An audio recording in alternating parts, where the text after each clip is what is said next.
তার মতো যার গহকার বাদ দিলে এবং যার নামি দাবি যদি তাকে ডাকছেন, তাকে কুকুর বলে তারা সম্বোধন করেছেন।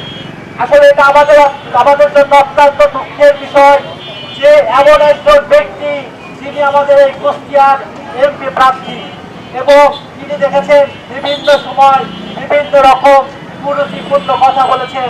তিনি শুধু তাই না, তিনি এমন রকম কথা বলেছেন যে জান্নাতের টিকিট বিক্রি করার মতো কথা বলেছেন। শুধু দেখেছেন যে আপনারা যে সাংবাদিকদেরকে তিনি হযরত মুহাম্মদ সাল্লাল্লাহু আলাইহি সাল্লামের সাথে তুলনা করেছেন এবং তিনি প্রত্যেকটা ব্যাপারে কুরআনের হাদিসের বিভিন্ন কথা তুলে নিয়ে আসেন এবং যেটা আসলে অপব্যাখ্যা করে তাদের পক্ষে হিসাবে কাজ করে। আসলে আমরা কুষ্টিয়াবাসী এখানে সবাই একত্রিত হয়েছি।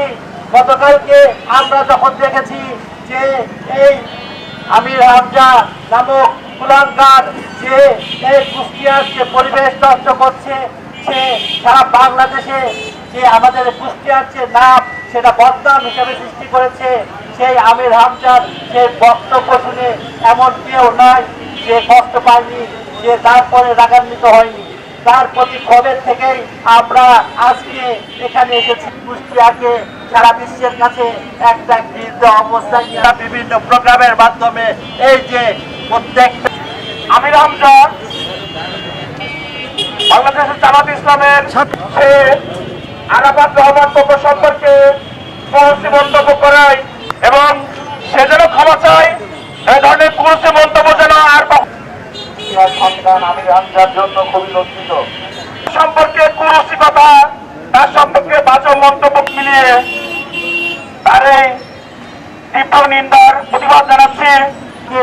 আমরা অবিলম্বে তার বিরুদ্ধে ব্যবস্থা নেব, আমরা মামলার আশ্রয় নেব।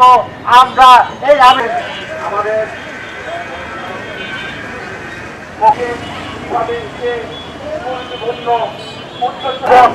এ ধরনের বক্তব্য যেন সে ভবিষ্যতে আর কোথাও। সবশেষে আমি আমার সংক্ষিপ্ত কথা শেষ করছি।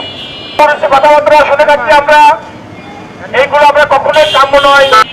দেখেছেন সোশ্যাল মিডিয়ায় অনেকগুলো বিষয় ভাসছে, সেই জায়গা